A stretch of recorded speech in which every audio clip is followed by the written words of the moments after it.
Hello my dear students, welcome to my channel physics unfiltered. तो पिछले lecture में हमने बात की थी पार्टिकल इन ए बॉक्स में एनर्जी लेवल्स के बारे में, एंड वहां पर हमने एक प्रॉब्लम भी सॉल्व कर दिया था, एंड लास्ट में थोड़ा सा हमने लीव कर दिया था सो दैट आप वैल्यूज पुट करके प्रॉब्लम को पूरी तरीके से सॉल्व कर लें। हमने फार्मूला लाके छोड़ दिया था, ठीक है। तो अब उसमें हमने बताया था कि अगले लेक्चर में हम बात करेंगे wave function and energy level से रिलेटेड इसके ग्राफ के बारे में बात करेंगे। वेव फंक्शन का कैसा बिहेवियर होता है एज वेल एज जो प्रोबेबिलिटी है वो कैसे वेरी करती है, इसके बारे में हम बात करेंगे। ये हमने बात की थी, ठीक है। तो आज हम उसी के बारे में बात करने वाले हैं। हमारे पास जो वेव फंक्शन है nth स्टेट की, ठीक है, वो इस फार्मूले से डिफाइन होती है। यहां पर हमने एनर्जी स्टेट को with respect to quantum number यानी n की वैल्यू के रिस्पेक्ट में हमने यहाँ पे डिफाइन कर दिया है कि एनर्जी स्टेट्स कहाँ कहाँ आते हैं। तो अगर हम बात करें, लेट्स से हम बात कर रहे हैं पहले एनर्जी स्टेट 1 की, फर्स्ट की यानी ग्राउंड स्टेट की। तो ग्राउंड स्टेट की केस में n is equal to 1 and x की वैल्यू लेट्स से सॉल्व करते हैं। तो यहाँ पे साई 1 हो जाता है, ये हो जाता है under root 2 upon a sine pi x upon a। अब ये है तो साइन कर, ठीक है, क्योंकि साइन लिखा हुआ है तो साइन कर रहा है, बट इसका ग्राफ एक्चुअली यहाँ पे बनेगा कैसे, हमें ये समझना है। तो हमें दो वैल्यूज पता है x की, एक वैल्यू पता है x इज इक्वल टू 0 और एक पता है x is equal to a, जो कि बॉक्स की बाउंड्रीज है। तो अगर हम x इज इक्वल टू 0 यहाँ पे पुट कर दें, अगर x is equal to 0 put कर दें तो उस केस में साई 1 0 0 हो जाता है। ये हमारी कंडीशन थी बाउंड्री वाली, and this is also psi 1 a। जब x is equal to a है उस केस में भी ये 0 आ जाता है। ये दो कंडीशन हमें पता है। तो यहां पे तो हमारी हो गई कि इन दो पॉइंट्स पे ये 0 है, ठीक है। नाउ अगर हम a बाई 2 पुट कर दें, x is equal to a by 2 ये पुट करते हैं, तो उस केस में साई 1 की वैल्यू कितनी हो जाती है भाई, under root 2 upon a sine pi into a by 2 upon a से a कैंसिल, तो ये बचा pi by 2, sine pi by 2 कितना होता है 1, तो इसकी वैल्यू कितनी हो जाएगी under root 2 upon a which is maximum value. तो अगर हम मान लें कि ये मैक्सिमम वैल्यू है तो और ये a बाई 2 है, तो यानी कि साइन की मैक्सिमम वैल्यू यहाँ पे आ रही है, ठीक है, इस पॉइंट पे। ये पॉइंट थोड़ा सा बोल्ड कर देते हैं सो दैट आपको समझ में आए, इस पॉइंट पे आ रही है। लेट्स से कि x इज इक्वल टू किसी और पॉइंट पे हम बात करते हैं, a बाई 4 पे बात कर लेते हैं, लेट्स से a बाई 4 पे। तो उस केस में साई 1 a बाई 4 क्या होगा, under root 2 by a sine of pi into a upon 4 divided by a। तो a से a कैंसिल, पाई बाई 4 कितना होता है, pi by 4 is 45 degree. 45 degree कितनी होती है 1 अपॉन रूट 2, ठीक है। तो ये under root 2 upon a into 1 upon root 2 which is nothing but 1 upon root a। तो इस वैल्यू से ये वैल्यू थोड़ी सी कम है, फाइन। एंड अगर ये पाई बाई 4 a बाई 4 पे है तो 3a बाई 4 पे भी सेम वैल्यू होगी, तो इसका मतलब वो वैल्यू कुछ यहाँ कहीं आएगी। तो अगर ग्राफ प्लॉट किया जाए तो इसका ग्राफ कुछ इस तरीके से बनता है, ठीक है।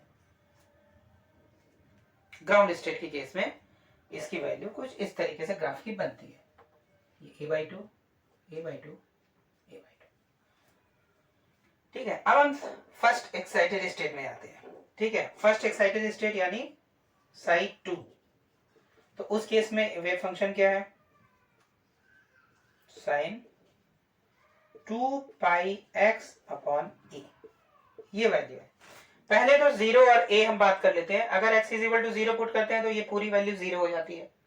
x is equal to a put करें तो a से a कैंसिल हो जाएगा, 2 पाई बचेगा, वहां पे भी 0 हो जाएगा।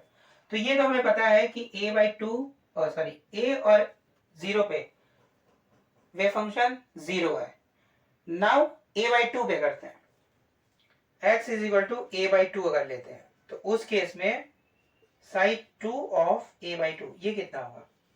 Under 2 upon a sine of 2 pi into a by 2 divided by a। a से a कैंसिल, 2 से 2 कैंसिल, बचा कितना? पाई। साइन पाई, साइन पाई कितना होता है? 0 होता है। तो उस केस में a बाई 2 पे भी वेव फंक्शन क्या होगी? 0 होगी। तो अब तो ये थोड़ा सा घपले वाली चीज आ गई कि वेव फंक्शन तब है कहाँ। तो चलो उसको अभी हाफ करते हैं हम लोग। तो a बाई 4 ले लेते हैं, x की वैल्यू a बाई 4। तो साइन 2 ऑफ a बाई 4 ले लिया, तो ये क्या हो जाता है? Under root 2 upon a sine 2 pi into a by 4, नीचे a था, a से a कैंसिल, 2 से 4 कैंसिल, 2। अब बचा pi by 2। Sine pi by 2 कितना होता है? 1। तो ये कहाँ आ गया? मैक्सिमम पे। तो उसको अगर प्लॉट करें हम तो कुछ इस तरीके से कर्व आएगी। अब ये वैल्यू हो गई a बाई 4, ठीक है। इसी तरीके से जब हम 3a बाई 4 पे जाएंगे, अगर हम यहाँ पे 3a बाई 4 पुट कर देते हैं, ठीक है, let's say x is equal to 3a by 4, 2 pi into 3a by 4 divided by 2। तो a से a कैंसिल, तो a से a कैंसिल, 2 से a कैंसिल, बचा कितना? Sine of 3 pi by 2, sine 3 pi by 2 बचा, विच इज -1। तो वे function कहाँ गई? इधर कहीं आ गई भाई। वे फंक्शन का जो ग्राफ बना कुछ इस टाइप से बना, ये 3a बाई 4 वैल्यू आ गई, ये वाली, ठीक है। तो इस तरीके से वे फंक्शंस जाते हैं। अगर हम बात करें थर्ड स्टेट की बात करें तो उस केस में जो वे फंक्शन जाएगा कुछ इस तरीके से जाएगा। फोर्थ की बात करें तो कुछ इस तरीके से जाएगा। इस तरीके से वे फंक्शंस का ग्राफ या पैटर्न बनता है पार्टिकल इन ए बॉक्स के प्रॉब्लम में, एनर्जी स्टेट्स में, ठीक है। अभी हम आते हैं, आई होप ये क्लियर हुआ होगा आपको, ठीक है। अभी हम आते हैं प्रोबेबिलिटी पे। प्रोबेबिलिटी क्या होती है? प्रोबेबिलिटी होती है साई स्क्वायर, ठीक है। बाकी और भी चीजें सॉल्व करनी होती है, बट फॉर्मूले में अगर जाए तो हम बोल सकते हैं साई का स्क्वायर प्रोबेबिलिटी। तो उस केस में वेव फंक्शन जब हम यहाँ पे प्लॉट किया हमने, ठीक है, वेव फंक्शन जब प्लॉट किया है तो प्रोबेबिलिटी क्या होगी? इसी की वैल्यू थोड़ी सी ज्यादा हो जाएगी, प्रोबेबिलिटी बन जाएगा। सेकेंड इसकी स्टेट में चलिए हम अलग से बताते हैं आपको, ठीक है। ये है, तो ये हो गया n इज इक्वल टू 2, ये हो गया n इज इक्वल टू 3, ये हो गया n इज इक्वल टू 4, ठीक है। ये E4, E3, E2, E1। तो अगर हम प्लॉट करें साई स्क्वायर और n के बीच का ग्राफ तो ये कुछ इस तरीके से आएगा। उसके कंपैरिजन में ये थोड़ा सा एनर्जी, इसकी जो इंटेंसिटी है बढ़ जाएगी। ये a बाई 2, अब जब स्क्वायर करेंगे तो नेगेटिव का भी मॉडुलस क्या होता है? पॉजिटिव होता है। तो उस केस में क्या आ जाएगा? 1 एंड 2। इस केस में 1 2 3, थोड़ा अच्छा नहीं बना, आपको बता देते हैं। 1 2 3, तो ये 1 2 एंड 3। इसी तरीके से इसमें जाएंगे 1 2 3 4, 1 2 3। इस तरीके से प्रोबेबिलिटी डिफाइन होती है, ठीक है। इसका ग्राफ, अब यहाँ पे ग्राफ देख के हमें क्या समझ में आता है? तो ग्राफ देख के प्रोबेबिलिटी का ये समझ में आता है कि पार्टिकल की जो पाए जाने की मैक्सिमम चांसेस है इन ग्राउंड स्टेट, वो क्या है? a बाई 2 पर सबसे ज्यादा। वहीं जब फर्स्ट स्टेट में आएंगे तो सबसे ज्यादा कहाँ है? 3a by 4 and a by 4 पे। इसी तरीके से थर्ड स्टेट में इस पोजीशन पे फोर्थ स्टेट में इस पोजीशन पे। तो इस तरीके से हम आइडिया ले सकते हैं कि अलग अलग स्टेट में पार्टिकल कहां पर पाया जा सकता है, उसकी प्रोबेबिलिटी मैक्सिमम कहां पे है, ये हमें पता चल जाता है पार्टिकल इन बॉक्स के प्रॉब्लम से, वेव फंक्शन के इंफॉर्मेशन से हमें ये इंफॉर्मेशन मिल जाती है। ठीक है, तो ये था वेव फंक्शन से रिलेटेड इंफॉर्मेशन जो हमें पार्टिकल इन बॉक्स में बहुत जरूरत पड़ती है इस चीज की। ठीक है, वेव फंक्शन से रिलेटेड हमारे पास कुछ और प्रॉब्लम्स हैं। लेट्स से कि एक्सपेक्टेशन वैल्यू अगर हम कैलकुलेट करें, ठीक है, एक्सपेक्टेशन वैल्यू अगर हम कैलकुलेट करें पोजीशन की, मोमेंटम की, हाइजेनबर्ग अनसर्टेनिटी प्रिंसिपल कैलकुलेट करें, तो वो कैसे होता है वो सब भी समझना है। ठीक, तो अभी तो आई होप कि आपको ये चीज समझ में आई होंगी। ठीक है, ये बहुत ही डिफिकल्ट चीज नहीं है, बहुत बहुत ज्यादा डिफिकल्ट नहीं है, समझना है। अगर आप समझ लेते हैं तो आपको भूलेगी नहीं चीज, ये एक चीज है इसमें। आपको थोड़ा मेहनत करना होगा समझने के लिए। आपने एक बार समझ लिया तो आपको प्रॉब्लम नहीं होने वाली। ठीक है,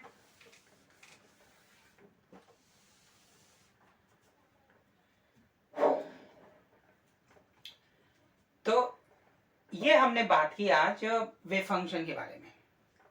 ठीक है, अब हमें वेव फंक्शन भी पता है, एनर्जी भी पता है, सब चीजें पता है 1D बॉक्स के लिए, एज वेल एज हमारे पास प्रॉब्लम भी है, प्रॉब्लम भी पता है कि प्रॉब्लम कैसे कर सकते हैं, सॉल्व कैसे कर सकते हैं। तो इनफैक्ट 1D के बारे में अगर आपको कोई भी डाउट हो कभी भी, आप किसी भी वीडियो पे कमेंट कर दीजिए, सोल्यूशन आपको दे देंगे। ठीक है, सोल्यूशन आपको मिल जाएगा। आपको बस ठीक है, क्योंकि यहाँ पे चलिए आपको एक प्रॉब्लम सॉल्व करवा देते हैं। प्रॉब्लम सॉल्व करवाने का ये है कि हम बात करेंगे एक्सपेक्टेशन वैल्यू की, क्योंकि एक्सपेक्टेशन वैल्यू अभी हमने सॉल्व नहीं किया है। पार्टिकल इन बॉक्स के केस में दो चीजें। ठीक है, पहला एक्सपेक्टेशन वैल्यू क्या है, ठीक है, एक्सपेक्टेशन वैल्यू ये हमें नहीं पता है, एंड दूसरा एक्सपेक्टेशन वैल्यू अगर आती है तो उसके बाद हाइजेनबर्ग अनसर्टेनिटी प्रिंसिपल की वैल्यू कितनी हो जाती है, ये हमें मालूम करना है। दो चीजें हैं जो हमें सॉल्व करनी है इसमें। ठीक है, तो एक्सपेक्टेशन वैल्यू में जरूरत क्या है हमें सॉल्व करने की, एक है पोजीशन और दूसरी है मोमेंटम। तो सबसे पहले तो आपको मोमेंटम के बारे में बता देते हैं, वो बहुत ही इजी है। ठीक है, आपको समझने के लिए हम थोड़ा सा आपको एक शॉर्ट मेथड समझा देते हैं कि आंसर क्या आएगा उस केस में। बॉक्स की लेंथ कितनी है, बॉक्स की लेंथ है a, 0 to a। ठीक है, तो एक्सपेक्टेशन वैल्यू क्या होती है, हमने शुरू में ही पढ़ा था कि एक्सपेक्टेशन वैल्यू जो होती है वो होती है एवरेज वैल्यू को ही हम क्वांटम में एक्सपेक्टेशन वैल्यू बोलते हैं। ठीक है, एवरेज वैल्यू को ही हम क्वांटम में एक्सपेक्टेशन वैल्यू बोलते हैं। ये हमने बात की थी स्टार्टिंग में, जब पोस्टुलेट वाली बात कर रहे थे उस टाइम पे हमने बात की थी इसकी। तो एवरेज अगर निकाला जाए, अब हम पोजीशन की बात करें, चलिए पोजीशन की बात करते हैं सबसे पहले। तो पोजीशन की जब हम बात करते हैं तो उस केस में हमारे पोजीशन की वैल्यूज क्या क्या है, पहले तो ये माइंड में सेट होना चाहिए। एक है 0, एक है a, तो इनका एवरेज कितना होगा 0 plus a upon 2 which is equal to a/2। ये एवरेज वैल्यू आ रही है इस पोजीशन की, यानी लेंथ की। यही वैल्यू आती है पोजीशन की expectation value for particle in 1D box. ठीक है, जहां पे a क्या है, लेंथ है, तो कुछ और नहीं लिखना है, लेंथ अपॉन 2 लिख देना है, खत्म। लेंथ अपॉन 2, दैट्स इट, इसके अलावा कुछ भी नहीं। लेंथ हो सकता हो 2a लिखा हो कहीं पे या 2l लिखा हो, तो उस केस में एवरेज क्या हो जाएगी, l हो जाएगी या a हो जाएगी। हमेशा याद रखिए लेंथ अपॉन 2 ये पोजीशन की एवरेज वैल्यू है पार्टिकल इन ए बॉक्स के प्रॉब्लम में, irrespective of the energy level, कोई भी एनर्जी लेवल हो उससे फर्क नहीं पड़ता, पार्टिकल इन बॉक्स के केस में एक्सपेक्टेशन वैल्यू यही रहेगी। ये याद करने का तरीका। दूसरा मोमेंटम पे आते हैं। मोमेंटम क्या होता है? मोमेंटम मोमेंटम क्या होती है? मोमेंटम होती है, हमें पता है, मास इनटू वेलोसिटी। तो हमने बात की कि ये प्लस एक्स डायरेक्शन में मूव कर रहा है, ठीक है। तो कोई पार्टिकल है यहाँ पे, ये इस डायरेक्शन में मूव कर रहा है, जैसे ये प्लस वी से मूव कर रहा है, फाइन। ये कुछ यहाँ पे क्या दीवार से टकराई, दीवार से टकरा के वापस आएगा वापस आएगा तो किस वेलोसिटी से? भाई इलेक्ट्रॉन है तो इलेक्ट्रॉन की वेलोसिटी तो सी की स्पीड, सेम चीज, नंबर वही होगा, डायरेक्शन यहाँ पे चेंज हो जाता है, इसीलिए वेलोसिटी बोल रहे हैं। तो ये जब प्लस एक्स डायरेक्शन में जाएगा तो वो हो गया पॉजिटिव वी, उसके बाद जब निगेटिव में आ रहा है तो माइनस वी। तो उस केस में एक बार मोमेंटम कितना हुआ? This one. दूसरी बार मोमेंटम कितना हुआ? This one. दोनों का एवरेज ले लीजिए, विच गिव यू 0। तो पार्टिकल इन बॉक्स के प्रॉब्लम में कोई भी एनर्जी स्टेट हो फर्क नहीं पड़ता, मोमेंटम की एक्सपेक्टेशन वैल्यू 0 होती है। क्यों होती है? एक बार जो इलेक्ट्रॉन है वो पॉजिटिव एक्स डायरेक्शन में जा रहा है, दूसरी बार उधर से इधर आ रहा है, वापस आ रहा है, ठीक है, इस साइड आ रहा है निगेटिव डायरेक्शन में। दोनों को सम कर दीजिए, जब वेलोसिटी ही 0 हो गई, एवरेज वेलोसिटी 0 हो गई, तो उस केस में मोमेंटम भी 0 हो जाएगी। तो ये दो चीजें याद रखने वाली चीज है, ठीक है। इसके अलावा एक्स स्क्वायर और पी स्क्वायर की भी वैल्यू है, उस पर हम बाद में जाएंगे। आई होप ये चीज समझ में आई होगी आपको, ठीक है। तो अभी आपको हम एक थोड़ा एक ट्रिक आपको बता देते हैं कि अगर आपको प्रॉब्लम दी हो इररिस्पेक्टिव ऑफ ये ए बी सी डी, तो एनर्जी के लिए हम क्या लिखते हैं? एनर्जी के लिए एन स्क्वायर, मैं दोनों फॉर्मूला लिख दे रहा हूं यहाँ पे, 2m लेंथ का स्क्वायर, इसी को आप लिख सकते हो n square h square upon 8m length square. तो आप इस फॉर्मूले को यूज करके एनर्जी पहले तो फाइंड आउट कर सकते हैं। इसी तरीके से वेव फंक्शन क्या लिख सकते हैं? √2 upon length into sine of n pi x upon length. और लेंथ किस चीज की है? बॉक्स की। ये दो फॉर्मूले हैं याद करने की कि एनर्जी आइगन वैल्यू क्या होगी एंड वेव फंक्शन क्या होगा पार्टिकल इन बॉक्स के केस में, ठीक है, ओके। तो ये दो चीजें बता दी। इसके बाद एक क्वेश्चन मैं बता देता हूं आपको, ये मैंने अपने एग्जाम में पूछा था बच्चों से, जब क्लास ले रहा था तो उस केस में पूछा था, क्वांटम में ही पूछा था कि पार्टिकल इन बॉक्स का प्रॉब्लम है। उस समय हमने 3D की बात की थी, आपसे 1D में बात कर रहे हैं। 1D के केस में वेव फंक्शन का यूनिट क्या होगा, ये क्वेश्चन था बच्चों से। 1D के केस में वेव फंक्शन का यूनिट क्या होगा, या वेव फंक्शन किस डायमेंशन को एग्जिस्ट करता है। तो इसका आंसर एक बच्चे ने केवल दिया था, ठीक है। तो उसमें हमें ये पता है, एक बार और क्वेश्चन पूछते हैं या लिखते हैं, आपको समझ आएगा। Find out the unit of wave function in particle in 1D box problem, ये क्वेश्चन पूछा था हमने। तो अगर आप थोड़ा सा भी यूनिट डायमेंशन जानते हैं तो उस केस में आपको पता होगा कि साइन ये नंबर डिफाइन करता है, इसका कोई यूनिट नहीं होता, ठीक है।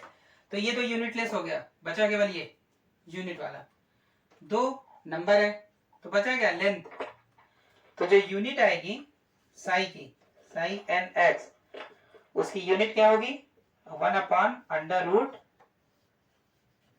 लेंथ, या in short L to the power minus half, यही है। अब L की यूनिट अगर SI यूनिट आप जाते हैं तो वो हो जाता है metre, in metre to the power half, otherwise centimetre, angstrom, जो भी आप कहना चाहिए वो हो सकता है। बट अगर SI में जाते हैं, SI यूनिट, तो उस केस में L की जगह पे ये आ जाएगा। बट आंसर आप केवल इतना लिख दीजिए, इट इज सफिशिएंट। आपको सिर्फ ये समझना है लेंथ का यूनिट क्या दिया गया है प्रॉब्लम में।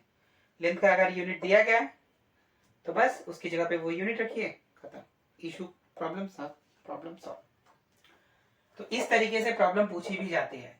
ये यूनिटलेस है, 2 नंबर है, तो 1 अपॉन लेंथ का जो यूनिट होगा, अंडर रूट लेंथ का यूनिट, वही यूनिट होगी वेव फंक्शन की। तो वेव फंक्शन की यूनिट यहाँ पे क्या आ जाती है, L to the power minus half. ठीक है, तो बस ये थोड़े से इक्वेशंस थे, फॉर्मूले थे, कैसे प्रॉब्लम को सॉल्व किया जाता है, एंड उसके अलावा वेव फंक्शन का बिहेवियर कैसा है, प्रोबेबिलिटी की बिहेवियर कैसी है, ये चीजें हमने समझ ली। ठीक है, अगले लेक्चर में हम बात करेंगे 2 डायमेंशन की, 3 डायमेंशन की वेव फंक्शन की, as well as energy eigen value की, इन दोनों की बात करेंगे अगले लेक्चर में। इस और पॉसिबल हुआ तो हम उसमें न्यूमेरिकल भी करेंगे। ठीक है, टिल देन आप अच्छे से पढ़ाई करते रहिए, अपना ख्याल रखिए, और वीडियो को खूब सारा शेयर करिए। कोई डाउट हो तो कमेंट में पूछ सकते हैं। ठीक है, एंड लाइक करिए, लाइक करना मत भूलिए। एंड अगर अभी तक चैनल को सब्सक्राइब नहीं किया तो वेट क्यों कर रहे हैं भाई, वे चैनल को सब्सक्राइब करिए, जल्दी से जल्दी सब्सक्राइब करिए। ठीक है, तो अगले लेक्चर में हम बात करेंगे 2D की, 3D की। टिल देन अपना ख्याल रखिए, अच्छे से पढ़ाई करिए, एंड चैनल को सब्सक्राइब करना मत भूलिए। Thank you very much and keep watching. Thank you.